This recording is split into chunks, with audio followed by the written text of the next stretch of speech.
From CBS News Bay Area, this is the Evening Edition.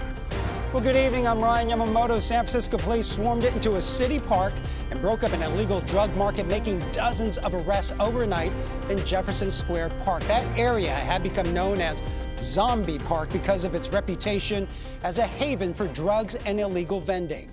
And as our Lauren Toms reports, it's all in an effort to stomp out drug markets that seem to move from block to block.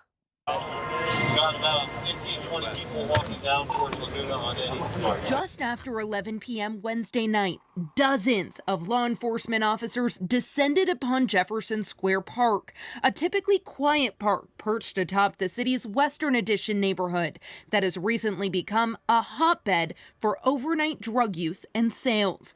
A sudden and forceful crackdown on the open drug market, targeting users and dealers who have been pushed out of the Tenderloin and Soma and into neighborhoods like this one. It was a scene both chaotic and carefully orchestrated. And according to SFPD Chief Bill Scott, this is only the beginning. Now, resources is a problem, but these types of operations you will see moving forward. Scott calls this multi-agency operation a blueprint for what's to come, a first step in what he says will be an ongoing effort to break up large clusters of drug users and dealers. It was a massive undertaking, so it's not something that you're going to see every single day, but you will see this more often, and we're going to use this as a strategy to deal with this displacement that has been haunting us.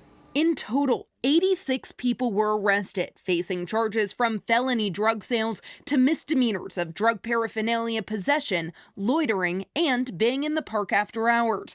Of those taken into custody, their cases are now in the hands of District Attorney Brooke Jenkins, who says at least 30 already had outstanding warrants for offenses in counties as far away as Solano. So that puts them out of our county, now in the hands of the county that needs to prosecute them and continue forward with their case. And so that does alleviate some of the burden on our system here and really some of the conditions on our streets. For Supervisor Stephen Sherrill, whose district borders the park, this bust represents something much larger, a potential turning point for the city's long and complicated battle with drug use and public safety. It's not just about borders, it's about the city as a whole and really working for people most at risk who maybe haven't been getting the attention that they deserve. And right now, Jefferson Square Park is at everybody's focus point, but I'm not going to let it move from that. We're going to continue to focus. We're going to continue to press. But the raid also highlights the city's struggle with displacement and questions of where people pushed out of Jefferson Square will go next.